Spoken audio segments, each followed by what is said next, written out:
Hey guys, how are you? My name is Lauren B. Welcome to the Untitled Tarot. I wanted to come on and do a few special Valentine's Day edition readings. So I've done one for the singles, and this one is going to be the shadow edition. There are a lot of things that can hide within the shadow that can really impact the way that we show up in the world, our personal relationships, our lack of personal relationships. And so this particular reading is going to be for those of you that really want to get into the shadow, like really want to get into the nitty gritty of this. If you're feeling a little surly this Valentine's Day, this might be the right reading for you. So I've pulled out the Dark Grimoire Tarot, which is beautiful. I got it off my wish list from Eve. Thank you so much, Eve. This deck, I've used it quite a few times, but it is getting its day. It's Valentine's Day in the sun. So let's pray. As we do, I'm going to pull out a little Celtic cross for you, just to kind of take a general energy of this kind of sub-collective, and we'll see what comes out. Father God, thank you for bringing me and everyone in for this reading. I ask that you give me wisdom, clarity, and discernment to deliver these messages accurately for their highest of love, light, alignment, and assignment. We praise you, we love you, we thank you always. We give you all the glory and the honor for these messages. To the utmost high, in Jesus' name we pray. Amen. Amen, y'all. So I had a card fly out for you when I was doing your pre-shuffle, and it really wants to be taken as your present energy. And it's the Five of Wands. Now, in this Five of Wands, I'm actually interpreting this as you. And it's like this story that is playing out my head, that it feels like this person is very kind of innocently moving closer to you, and you throw out sort of this big light ball or this big fireball to sort of blind them so they can't see you, so they go away. It's creating this big boundary. Now, when I'm looking at this card, it's the idea that it's not just relationships or love that make you uncomfortable. It's the idea that you don't feel safe with people, period. That you, probably because of what you've been through in the past, that intimacy of any kind, even platonic or emotional, it feels like it is a threat to your ability to protect yourself. We don't even know what this person was coming to talk to you about. It could have been about work. It could have been about hanging out. It could have been about love. It could have been about, have you seen their newspaper? We don't know. But as soon as they get close enough to you, you go, that's far enough. And you throw out this big light ball, right? It's sort of this energetic wall that you put up between you and other people. The Five of Wands, it talks about conflict. It talks about arguments, it talks about competition, all of these really combative energies. And so it's this feeling that anybody, any conversation, it instantly, to your mind, it's going to be a problem. It's going to be an argument. It's kind of this stress response that you have to maybe even having conversations. If you have to like pick up the phone and talk to someone, or if you have to get on with a client, or if you have to ask someone for anything, I'm wondering if there is just like a natural anxiety that arises from within you, having to do with communication, connection, and how the way it kind of circulates in your brain, it immediately defines it as some kind of conflict. And so you just naturally are always at like a 10 in terms of your energetic walls and barriers. And during certain periods of our life, those are completely necessary. But if there are just very innocently intentioned people just making their way towards you, it might really throw them off when you throw up such a big wall. It's almost the feeling of, I just had a question, like what did I do? It kind of makes people maybe a little bit insecure, or it may make you come off as being like a little bit standoffish, even if that energy is just an expression of you trying to protect yourself, trying to kind of protect these softer or more vulnerable parts of you. It's funny, you might be anticipating people coming to you with like a problem, or they're going to bring you problems or trouble. But the kicker is that you actually come off much more defensive, it seems, than what you are intending. You come off almost as threatening as the threats that you perceive are coming in. So let's see what's crossing you.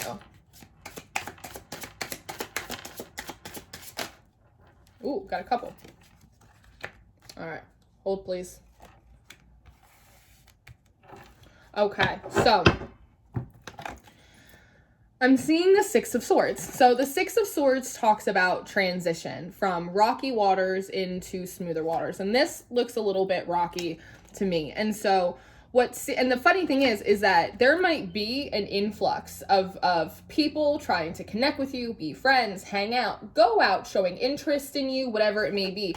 And part of that is divinely guided, because the universe, God, the cosmos, your guides, they're trying to send in the energies that are necessary for you to recognize that this is like an unsustainable behavior that you have. It's not a sustainable or a healthy thought process anymore. And they're trying to give you opportunities in which to transition. The Six of Swords, it's not just a physical transition, it's a mental transition. And that seems to be a challenge for you to wrap your head around thinking about people and relationships and connections in a different way.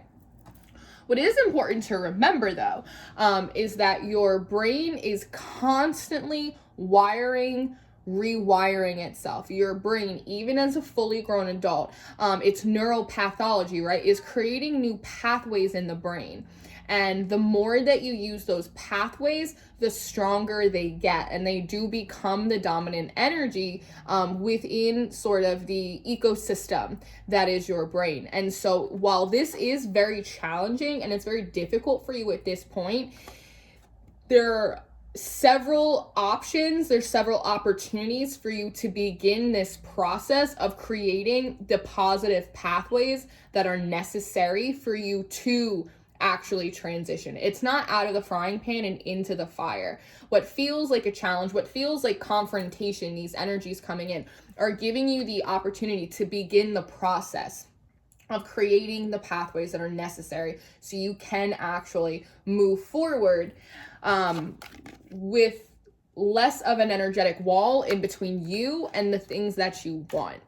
Now, the Magician is coming out as sort of this like root motivation. And there is this feeling of, I can do it all myself. The Magician has everything that he needs, right? It's heavy masculine energy. It's the same thing as this Five of Wands, this fire energy, heavy masculine energy, male or female. It is active, it is in motion, it is too busy to kind of sit and process. And so there is this feeling that you want to do it all by yourself. It's almost as if you hit a point in your loneliness cycle that you made loneliness your friend. And originally, the concept that you had to do things on your own or that you had to do them by yourself, perhaps originally it was very sad for you or it was very frustrating. But at some point, it clicked over and you began to enjoy it and you used it as armor. I can manifest whatever I want. I can do it all on myself. I can survive on an island. That's what I am, Tom Hanks. All I need is a soccer ball. I don't need these people, right? And so there seems to be like this driving motivation that you have to prove to yourself that you can do it on your own. It's the feeling of it. It gives you, that's what it is. It gives you a greater sense of control. If you have been heartbroken, if you have been left, if people have abandoned you or pushed you aside, that's you being all alone. But that's not your choice. But if you take the reins into your own hand and go, no, this is my choice. I choose to be alone. I want to be an island. I will do it all myself. That puts the power back in your hands, which allows you to stay in that dominant masculine energy and not have to sit in your reflective feminine. Now, when we're looking at your past, most recently, we see the Ace of Swords comes up, and you notice it's sort of this book. And so I'm wondering if you had like a bit of a personal revelation about yourself. It could be that this energy is present and it actually is counterintuitive to kind of your long-term stability, right? No man is an island, even if you want to feel that way. I don't know. It feels like you see how there's one page pulled out of this book and the rest of the book's closed.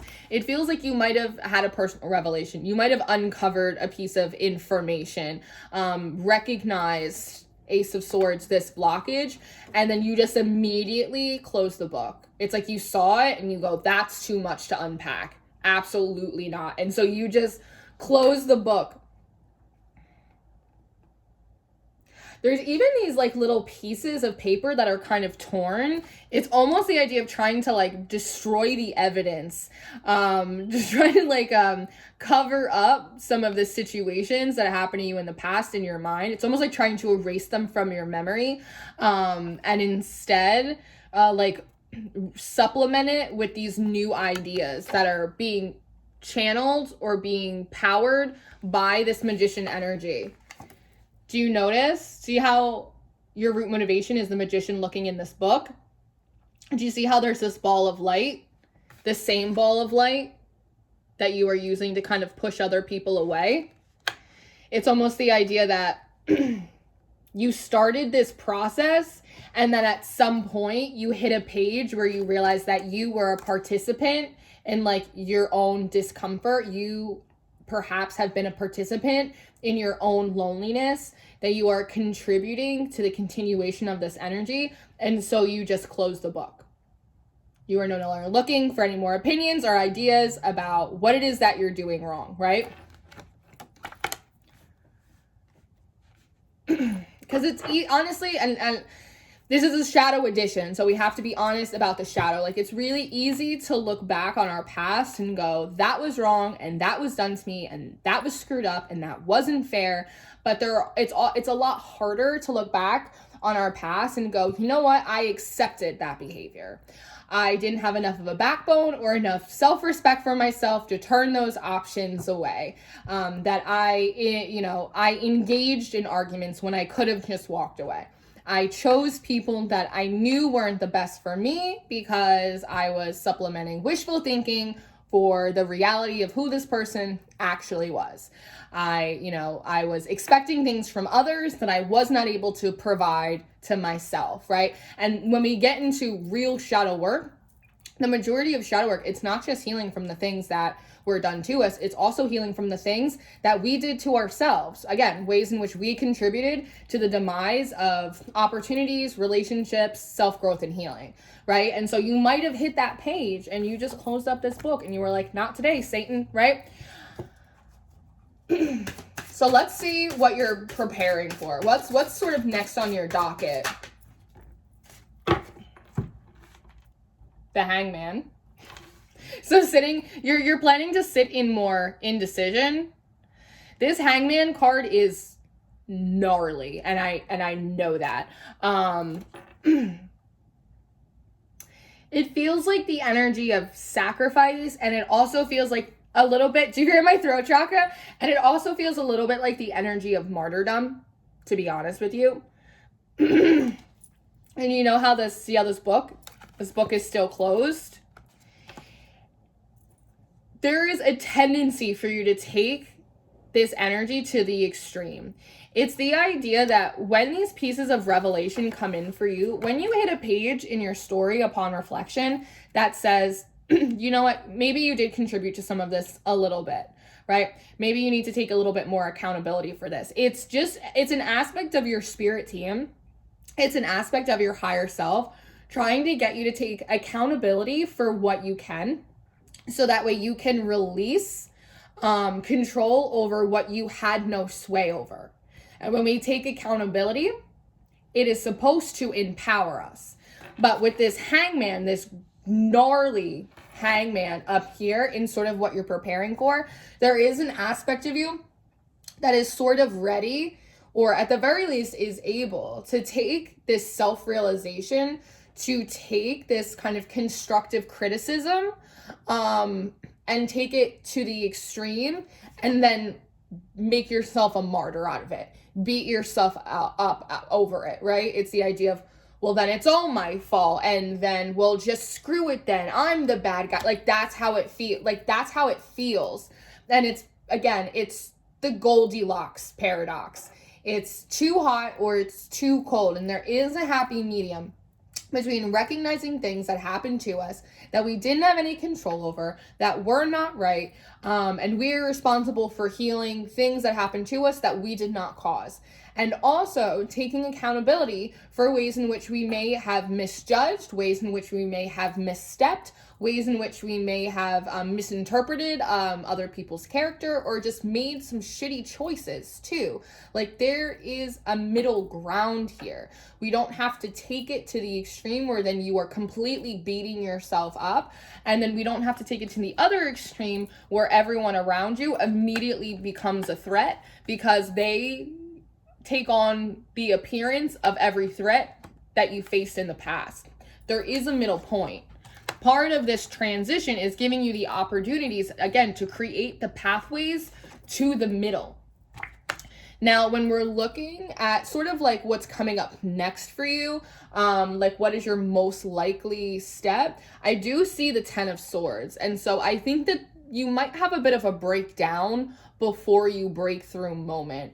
This 10 of Swords is saying, one, you see this little Oogie Boogie man? He's like hovering over this house. This is a realization that you cannot go any farther with this energy. That it's not going to get better unless you do something to try and shift it internally. That this energy, that this blockage, that this just shadow, right? It's taking over everything.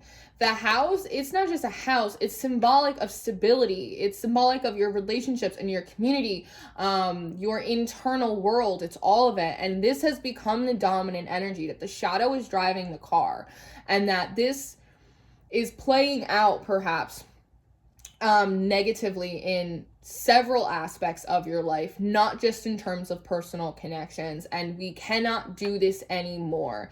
This is the feeling of very soon you will realize this doesn't work for me anymore. I don't want to be angry anymore. I don't want to be sad anymore. It feels like you were working on a self-healing journey, and then at some point when you became the antagonist in your own story, you just kind of dropped it, and it's really time to pick it back up. And I think you notice that, and it comes from finding that middle ground between being compassionate to yourself and also being honest with yourself as well. That maybe you contributed to aspects of your own demise or aspects of your own disappointment in the past, but that doesn't mean that you have to keep doing it. And I see this 10 of Swords is you just deciding that you can do something different. 10 is the end, moving back to the beginning, starting fresh. A new day. So, when we're looking at your fears, we do see the King of Swords in reverse. I feel as though this energy has been present with you for such a long time that perhaps part of the fear is that you will not be able to balance your emotions and your thoughts. That clarity, reason, logic, all of that it's not going to be able to like rule the day. That this is a blockage you're not going to be able to get through. The King of Swords also for me talks a lot, it brings through like a lot of justice energies, law and order, that kind of stuff. There is perhaps a subconscious fear that I am going to do this work, I am going to take accountability, I am going to find the middle ground so I cannot be so defensive, and I'm still not going to get anywhere. Nothing's going to change. Maybe you did some healing work in the past and you didn't see anything around you change, and so you just stopped doing it. And so at the very least, you were saving yourself the time and energy of this self-excavation process. You might be afraid that you might see that again, but I do feel this strong message about you can't expect results when you're only halfway through, right? It's like going to the gym. Like if you go to the gym every day for 2 weeks, that's great. Right? But if you quit after 2 weeks because you're not seeing the results that you want, well, those results come at the end of the journey. So check back in 4 months, check back in 6 months, check back in a year and see how that consistency paid off for you. I hope that makes sense. Woo, my throat chakra. So the Four of Wands is in your environmental energies. One, this is the funniest Four of Wands I've ever seen, because these people have to get to you, right? It's like they have to traverse like these caverns and these really rocky paths just to get up to you. The funny thing is, though, is that they're doing it. And so, one, this is really representative of the walls that you've built up to keep people out. But there are still people around you that are willing to kind of climb over these walls, that are willing to take the longer route to get to you. It's probably one of these people, and they're really surprised that you're being really defensive and you're pushing them out when it took them a lot of work just to get close enough to you to even have a conversation. And so again, it's kind of connected to the Six of Swords energy, that these are people, these are opportunities, these are things that are being divinely put in your environment.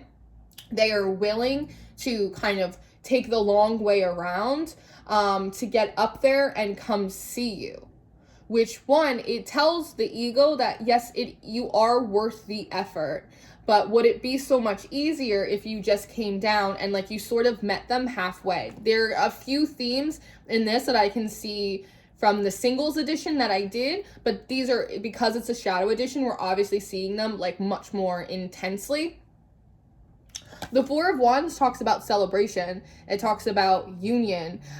It kind of reminds me of that, I think it's that movie by Robin Williams. I think it's called Jack.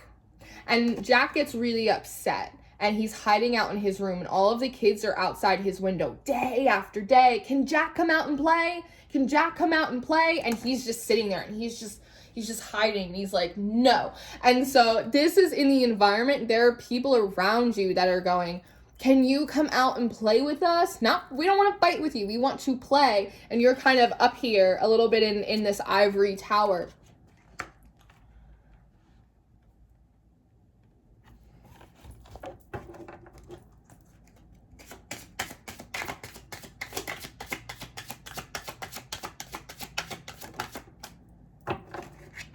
So, in your hope, this is a common theme I'm seeing in the readings lately. So, in your highest of hopes, we see the Four of Cups. And so, what we're really seeing here is that, like, deep down, similar to this King of Swords, there's sort of this hope that you have that these people waiting outside your window, they're not going to be that fun. That the work that you put in to create these new neural pathways and find that middle ground, it's not going to work out for you. That you're going to switch things up. You're going to put yourself out there and you're still going to be left unfulfilled. Now, why would that be a hope? Because one, it confirms what the shadow and the ego tell you, is that other people are not safe. You have to push everyone away, because then the ego and the shadow can assure your safety, because there's no fluctuation in the environment. So they don't have to grow. They don't have to adapt, right? By this being one of your hopes, it says that you kind of hope this doesn't work out, because then you don't have to change. Then you don't have to challenge yourself. Then you don't have to pick back up these pieces of your healing journey and take them really seriously. You get to stay in your comfort zone. Is it uncomfortable? Yeah, I'd say so. That doesn't look like a lot of fun to me, but it is familiar. It is consistent. And perhaps the most consistent thing in your whole entire life, past and present, is you being alone and unsatisfied. So even if it's kind of shitty, at least you can count on that. And so if these things don't pan out, it confirms that story you tell yourself. It allows the ego and shadow to keep you small, allows it to keep you safe, and it allows you to return right back to what has always been familiar to you. No growth, no change, no challenge.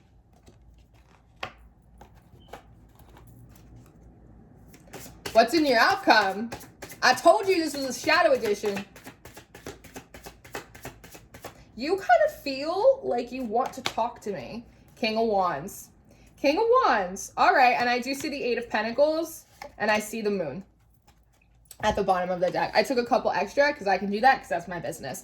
So it feels like the outcome, don't forget, kind of your next step is moving into this Ten of Swords card, realizing that this energy, it is like one of those, it's like Little Shop of Horrors. It is taking over your life. You feed it after dark and it's just spreading like a locust and it's just not working anymore. You don't want to fight anymore. You don't want to be alone anymore. You don't want to be defensive anymore. It just feels like the anxiety, like the adrenaline you have to be in all the time. It's too much. It's not sustainable. And so it feels like instead you're going to kind of take that adrenaline, you're going to take that passion or even just that defensiveness energy, and it feels like you're going to re-channel it. This King of Wands, I'm just looking at his body language. He does have this wand, and it is crossing him, right? So, like, we are talking about a few boundaries here. He could definitely beat the crap out of you with that wand. But his body language is relatively relaxed. His legs are spread. He seems kind of comfortable, right? He even has one foot kind of pointed in the direction of something coming. And so it seems like moving forward, you are going to let down, you're going to still have your boundaries. Again, it's a process, we're baby stepping through it. But it does seem like you are going to kind of allow that adrenaline, the nervous system to sort of regulate a little bit. You're going to allow yourself to get to know a new comfortable. You're going to channel that frustration or fear or whatever you have in a new avenue, and you are going to allow yourself to at least receive the others, hear what they have to say, see what they're about before you completely blast them out of outer space. The King of Wands is incredibly passionate. He's ambitious, he's driven, he's all of these really great things. But what he also is disciplined. This is getting disciplined over the emotions. You are going to be able to discipline the mind. You are going to be able, he looks pretty cheery too, right? He kind of looks like the dog does to me. If he was a little fatter, he'd look like the dog does.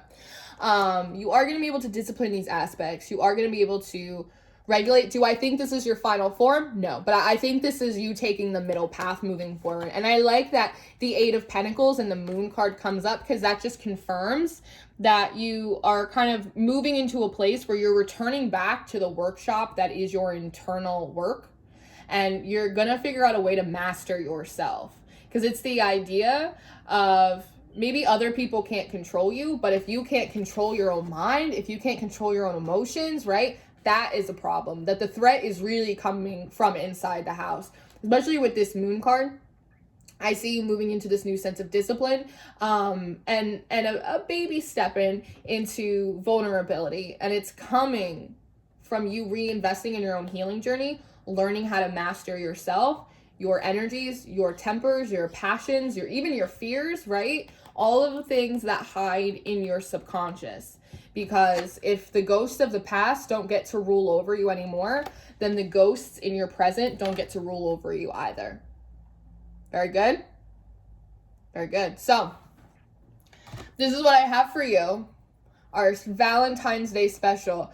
I said it was a shadow edition, and it certainly was that. I hope you receive all of these messages with the utmost love and empathy and compassion. I know what this is. I know what this feels like. So many of us have to go through this. And I could come on and give you a very fluffy reading, but if that's not what you need, I'm going to give you what you need.